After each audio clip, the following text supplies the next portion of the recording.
Good afternoon, everyone. We're live in the Pits of Motorcast. This is Dave, and I'm on the phone with Rick the Shoe Ream. Hey, Rick.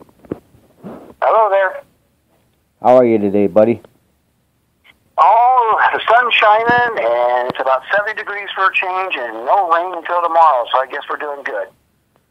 Yeah, that's good. It's about supposed to get up to, I think, 70-something over here in Illinois today. Yeah, we're about supposed to get about 70, and we're supposed to be up into the 80s by, I think, Wednesday. Yeah, I think Tuesday it's going to be 85 over here. That figures. Go right from winter to spring to summer all in one day. Yeah. So how's the Wheelstander going, Rick? Pretty good.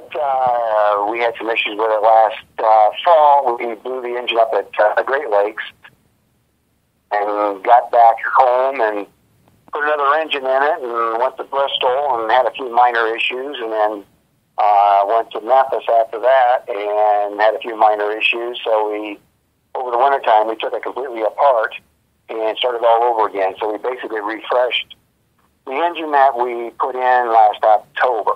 So we just fired it up here today for the big startup, I guess you'd call it, because we set all the timing and the idle, and sounds pretty healthy. So now we just gotta hit the road and let's go do some shows. Yeah, and if anyone was listening to the first interview I did with you, they would have heard that story about the engine blowing up at Great Lakes Driveway. Yeah, we don't have any idea why it let go. We looked at what was left of it. It took out the pan and put a rod out to the side, and the engine was running good, so we had no idea what caused all that issue. But it locked the car up right away, and we were stopped. It was stopped on the track. I couldn't get off the track. It just boom, locked her all up. So it was interesting. It's the first engine we ever lost, and definitely an expensive way to find out how to do it. And that was at the second day of the Time Machine Nationals in September at Great Lakes Driveway. The first day you ran both runs? Yes. Yeah, I was there for the Saturday one. And then, the first day we got both runs in, and then the second day we had basically 2 runs in, and when she let go. So,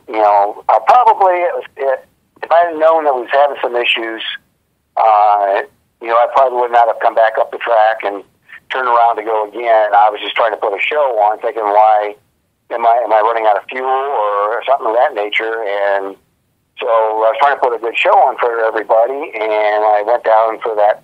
I went down, I came back, turned around, went back down again, and that's when she just all let go. But there wasn't anybody that really told me it was smoking, or I can't see anything behind me, right, at all. So, everybody was at the line there, and, everybody was go, and so we went and got about a quarter way down or whatever, and then she just, like I said, she just froze up tighter than a drum. So, yeah, that was a kind of an experience. So you said she's pretty much ready to rock and roll now, right? Oh, yeah, she's ready to go. We just got it all NHRA inspected and everything. That's getting to be kind of expensive anymore, too, the NHRA inspections. But we do run some NHRA tracks, so we have to keep it up. So, we have IHRA and NHRA both inspections. Of course, the medical cards and all that other stuff, too. So it was kind of an expensive winter. I'm just hoping that we can make a little bit back this year, but who knows? We'll see how it goes. So do you have any new tricks up your sleeve for the Wheelstander, or it's going to be the regular show? We've come up with a couple different things. It's pyrotechnics on it. We're going to test out. We got Thompson Dragway coming up on I think it's the weekend of the 3rd or the first weekend of June there. We're going to try out a couple things. Some of the pyrotechnic stuff that we use, we can't get anymore, so I have to be very limited to what tracks I use it at. The rest of the stuff looks pretty good. The gerbs, the smoke, but we did some switching on some, how to put it, different switches on different parts of the car to run different pieces of pyrotechnics at different times. I guess that'd be a good way to put it. We're going to experiment with some different things so that we don't always have the same show. Right. And how about the little truck? You gonna have different fireworks on that one too? I don't know yet what we're going to do.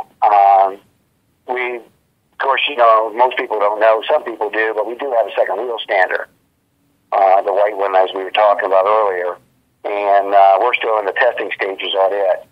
And it's a Econoline pickup truck. It's a 62 model. So we're going to try to get more runs with it this year, get it certified, maybe try to get it out also.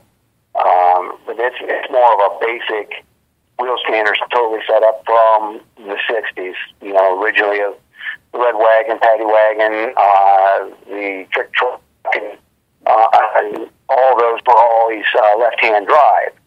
And they went into the center drives over the years, and so we built this one as nostalgic, so we're actually completely left-hand drive on it and everything, just like it did when they first came out.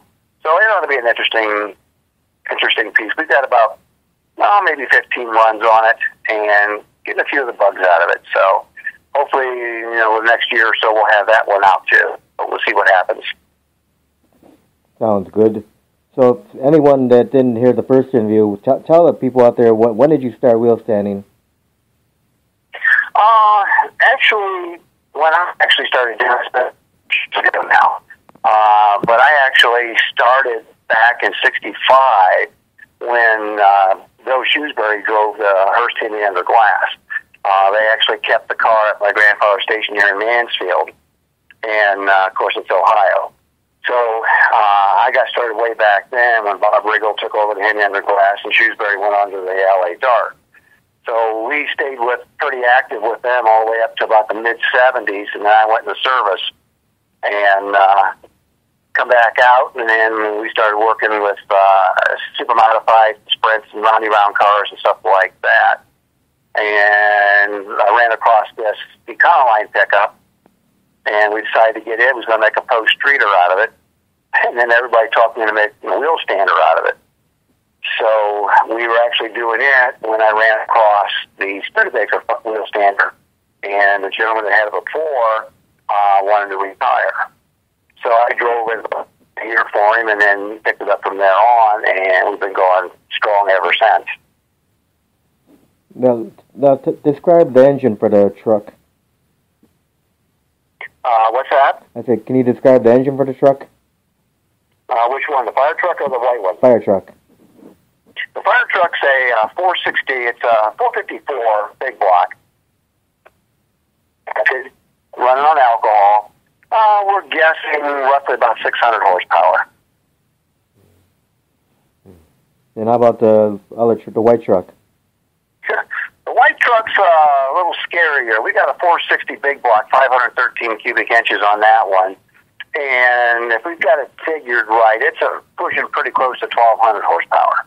And that's fully blown, injected alcohol also. That's a bigger engine and a lighter truck with a bigger engine. I don't know. Something's wrong with my head somewhere to come up with something like that. Now, with the white truck, are you looking to put pyrotechnics on that one too, or just a regular wheel stand? We're probably going to put some gerbs on where we get some of the sparks out of it. Once we get it completely and totally figured out, we've been staying so busy with the Studebaker that we haven't had the time to play like I'd really like to with the white one. It's popular at shows. My mechanics, if I'm on the road somewhere, going to a track, they usually take it to car area or something to help out the local car shows. And it's a very popular truck at the car shows and everything. And we're all kind of excited to try to get it out on the track and see what she'll really do. But right now, with our schedule and with the working with the Studebaker, we're kind of gone all weekends, and I run a landscaping business during the week, so it kind of keeps me busy during the week, so I don't have the time to go play with the white one like I'd like to. But it'll come. We'll get it. Right. So what's your schedule looking like this year? What do you got planned so far? We've only got probably 8 shows this year. We're down a few shows, but the season's still young. We usually will pick up a few towards the end of the year. Which, I really don't do this full time. Some of the other guys that's out there, Nitro Mike and Richard and Danny O'Day and those guys, this is their living. This is what they do. I do this as a sideline because it's what I enjoy doing, and my main deal is my snowplow and lawn care landscaping business.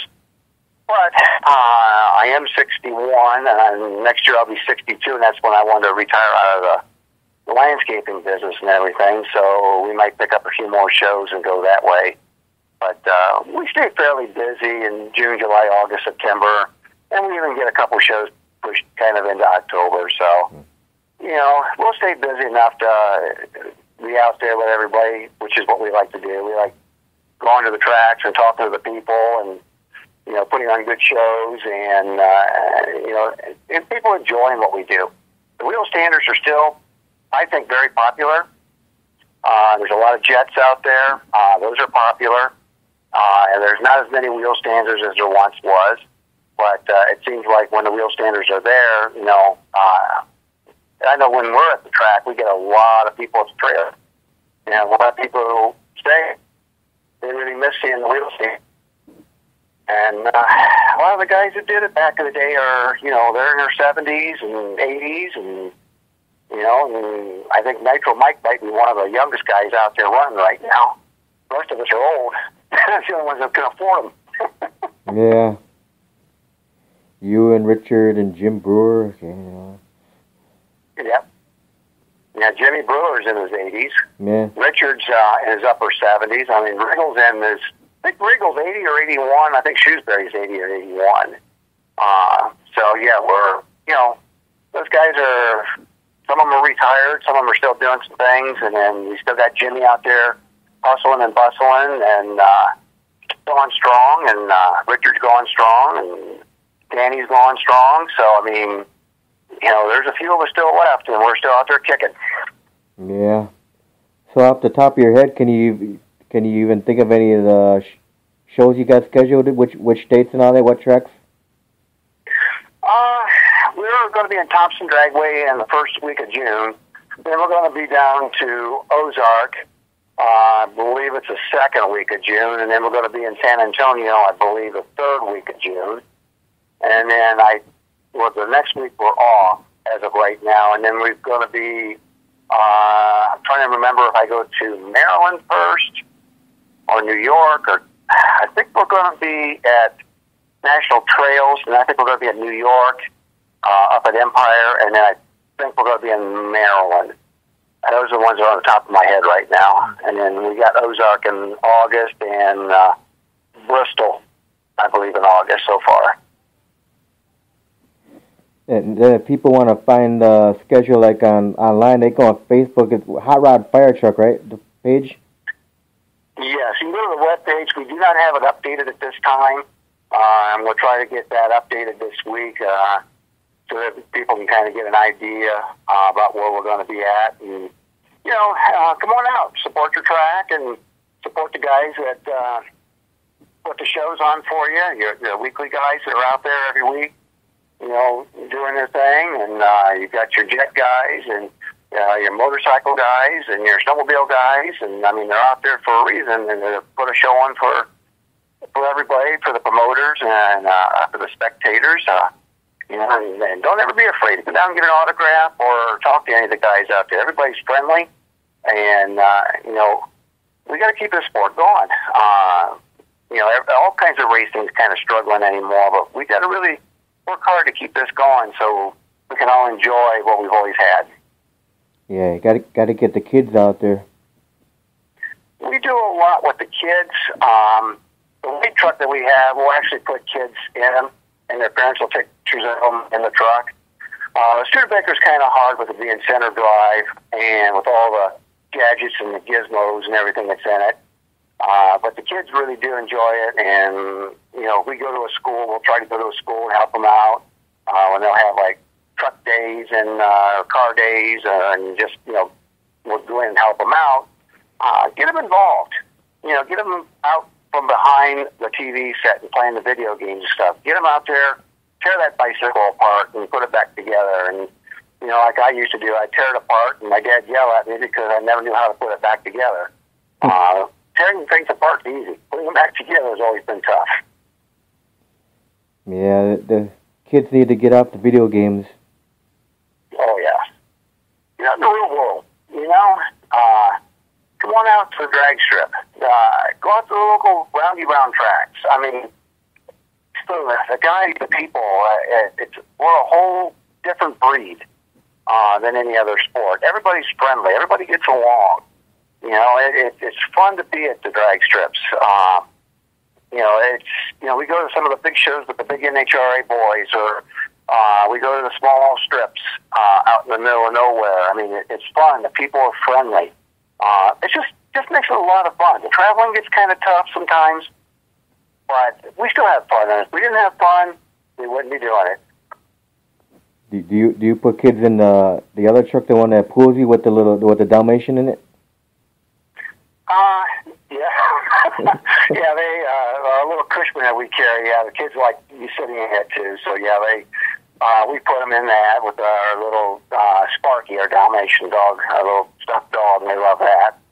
So, when they're at the track and everything, whatever we got, you know, we were up at the Power Piston Show in Cleveland, and, set up there, and, you know, we was putting kids in the Cushman up there, and we had our little dog set out, and, the kids love it.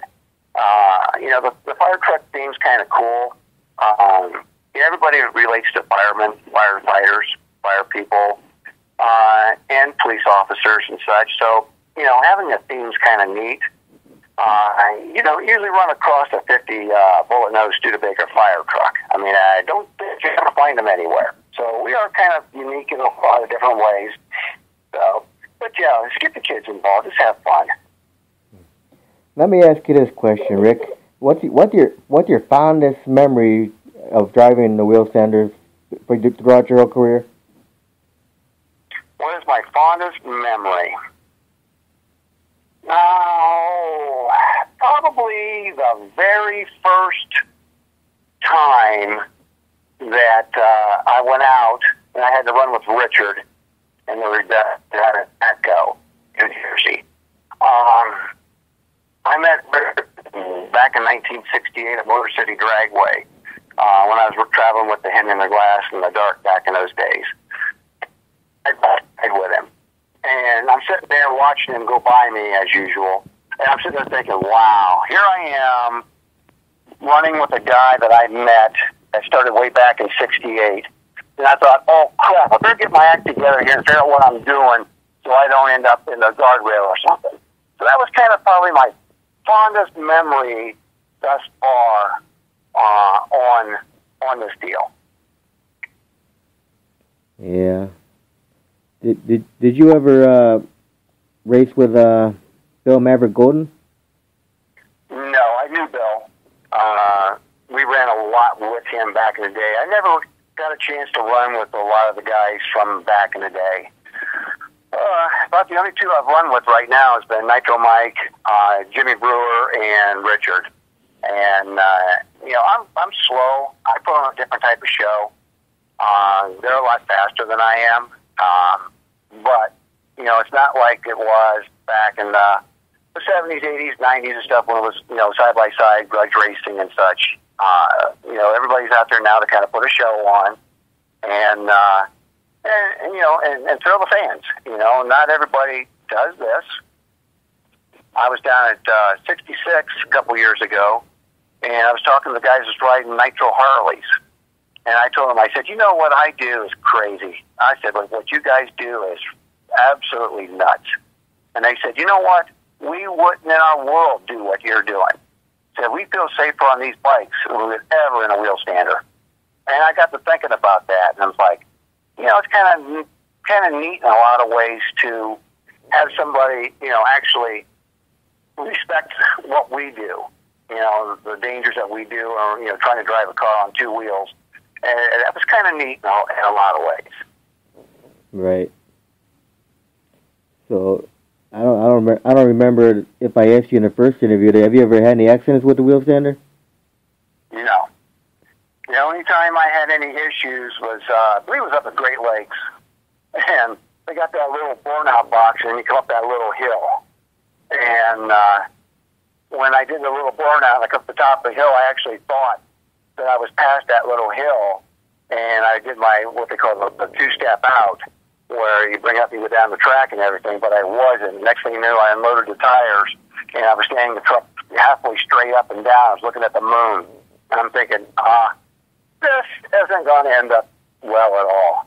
But it did, and the crowd loved it. So that was probably one of the times that I probably had to pucker a little bit.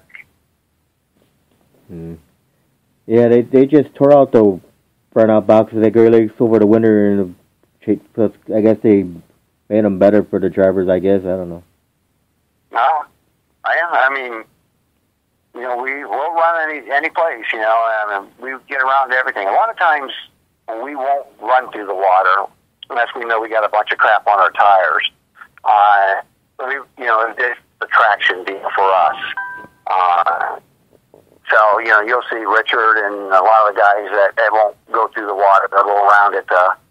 And it just, the car reacts a little bit better sometimes when you don't have that water and that real sticky stuff to it. It's a little bit more forgiving. Right. Now sometimes when you're doing like at nighttime running, isn't it kind of hard when it gets chilly outside and all that dew gets on, that kind of stuff? Yeah, it does get slippery then.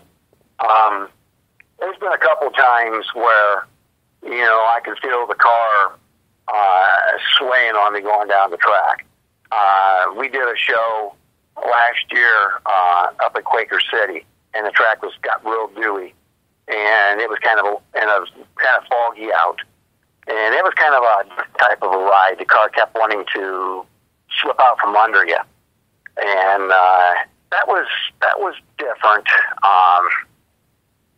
It's nice about the Studebaker, it's not overpowered, so using the throttle and the brakes on it, you're able to keep control. There's a couple guys out there who really got some horsepower in their cars, and they're fast, and it's fun to watch them run.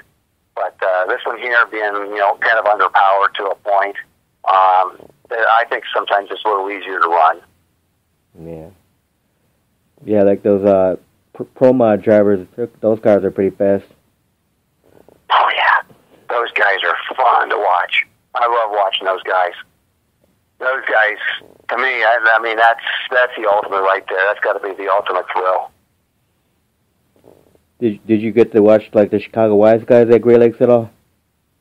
Yeah, I sit up there and watch them. They'll run before we do, and those guys are crazy too. I think just about every time we've been up there at the Great Lakes, I think one's been out in the field somewhere.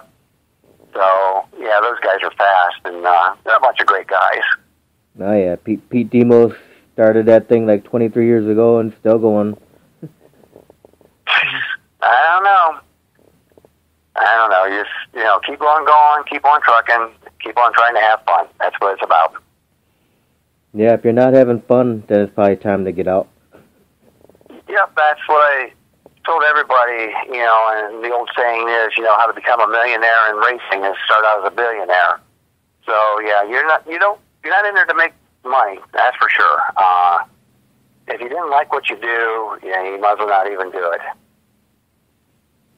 Yep. Now, for the website, what is it, hotrodfiretruck.com? Yes, hotrodfiretruck.com, and you can actually go to our Facebook page right off the website. Like I said, we do need to update that, and usually we have it updated by now, but I've been a little bit slow with everything else going on, so I'll get a hold of our computer gal and see if I can get that updated. And on Facebook, they just search for Hot Rod Fire Truck, and then they get on the Facebook page. Yes. Yeah, it's the same thing, Hot Rod Fire Truck. Or they can just become friends with you, and they can talk to you. Yep. Yeah, all the information's there. They can talk back and forth to me, and we get a lot of people, it was funny because we did an interview on a local TV station, and we went to Acco, New Jersey, and we actually had a guy come up. He saw the interview, and he come out to meet us. So that's pretty good when you do a TV deal here in Ohio, and then you go to New Jersey, and someone says they saw it, and they wanted to come out and meet you. So that's pretty cool. Yeah. So, Rick, you have any final words for all your fans out there? Get to your tracks. Get out there and, come out and see us. Come out and watch Richard and Danny and Mike and, Jimmy. Come on out and watch the Jet guys. They're there to put a show on for you. Come out and support your tracks. If you can't support the tracks, who's going to? The promoters, the guys that run these tracks work hard at it. They really need to see the support of the fans. And you're not going to find a bad show.